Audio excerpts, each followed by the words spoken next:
This is the Rios sliding window. Window number 3, window number 6, one in the living room, one here in the bedroom.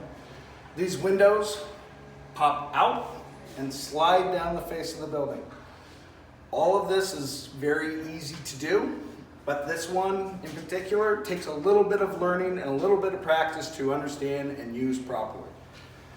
The major parts of the window are the window frame itself. Outside, there are 2 wheels riding in the track at the head. Then we actually have the latching mechanism, the latch handle, the latching hooks.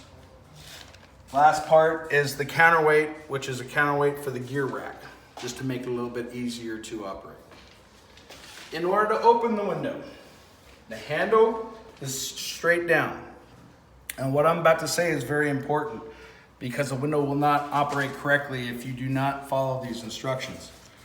To open the window, rotate the handle up and slowly release the window out. Now, the window is released at this point. Do you see the handle? The window's released and you could operate it. However, in order to latch the windows correctly, you have to continue all the way around, which will reset the hooks.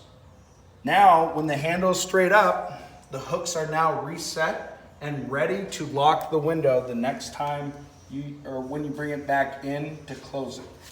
So now that the handle's straight up, we come over to the window frame itself, we grab the handle, and we push out just a little bit.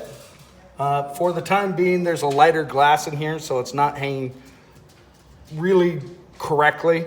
Once the bird glass is in, it's heavier and it should lie flat. So we push out just a little bit and we slide very slowly, very easily down the wall.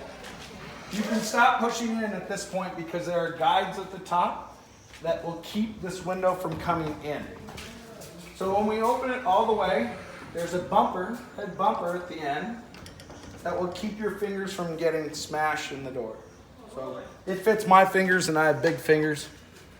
There's a bumper, shouldn't be able to hurt your fingers. It is now fully open. In order to close the door, it's the exact same process, but backwards.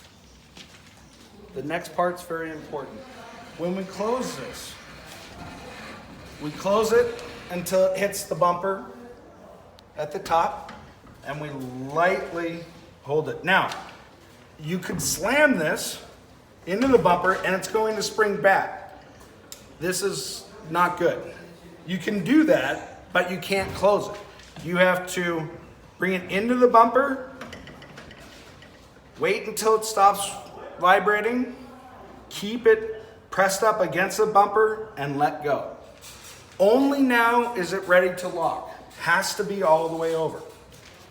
In order to lock it, you come back to the handle. The steps are pretty simple. We're going to open a little bit. We're going to look at all 4 of the hooks and make sure that all 4 are engaged. One might be a little low in some cases, but as long as it's close or very close to engaged, we're good.